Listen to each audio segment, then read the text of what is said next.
All right, so let's talk about raster versus vector. Okay, what is a raster image and what is a vector image? So you have to understand between these two formats because they're going to help you a lot in decision making while selecting the kind of image you want to use for your project. Okay, so we have the raster image, also known as the bitmap image. Okay, let me skip all of this. Okay, I really don't want to read all of this to you. Let me just show you through an example. Okay, let's move over to Photoshop. Okay, the raster image, let's consider this is Photoshop actually. Okay, Photoshop is a raster program. What it simply means is that it only works with raster images. Okay, it can work with vector, but when you bring in a vector image here, it's not going to see it as vector image anymore, but it's going to see it as raster. Okay, what is a raster image then? This is a raster image. How do you know it's a raster image? I want to scale all the way in so that we can start seeing the pixels. Okay, I'm zooming in now. You're going to see that this picture is actually made of blocks. Okay, I don't know if you've watched the video of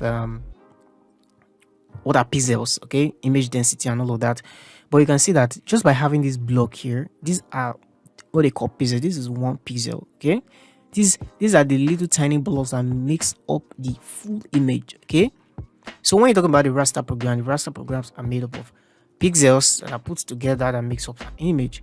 But when you talk about vector image, they are mathematically calculated. Let me go to Illustrator. This is an Illustrator file. It's also an image, but I want to scale all the way in now, and you notice you'll never find this block no matter how far you go. Okay, you will never, because this image are mathematically calculated. Let me show you. This image are mathematically calculated, so you can actually just maybe you may not notice this. Let me show you.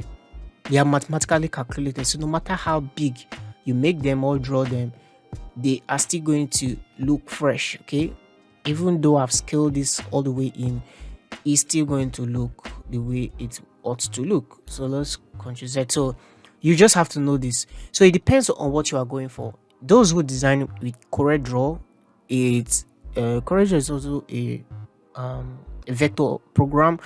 So most of the programs here, you have to use them in the way that they are built.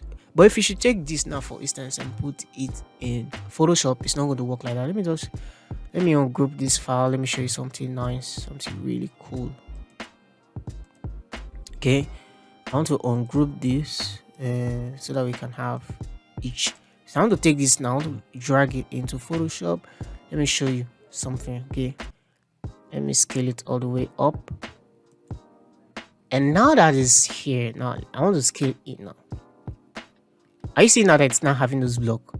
It has converted that vector image into a raster image. It's not made up of blocks, okay? Because Photoshop doesn't have the ability to calculate those points, okay, mathematically.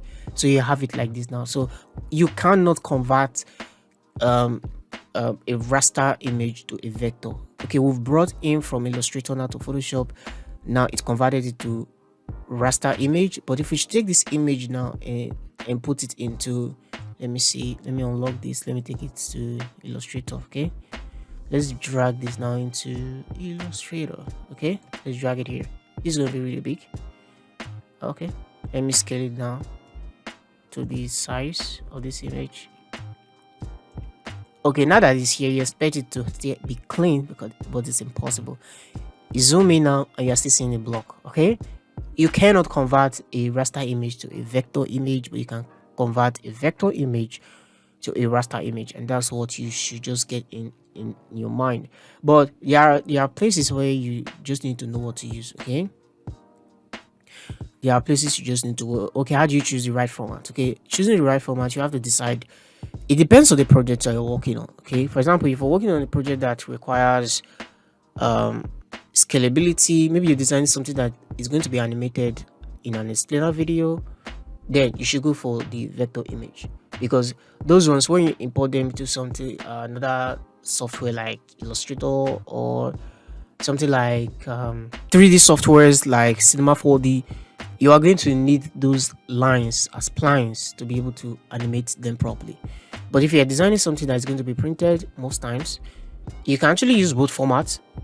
Okay, so it all depends. If something that has to do with imagery, photography, or detailed texture, raster image are appropriate. For design that requires scalability sharpness, versatility, then vector image will be preferred. So it all depends on what you're working on. That just depends on you as a designer. So there's conversion between raster and vector. I just explained you cannot convert vector.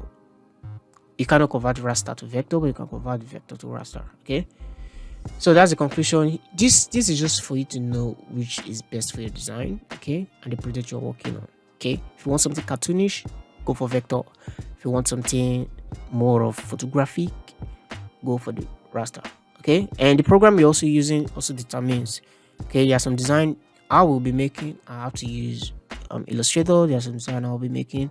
I have to use Photoshop. So it depends.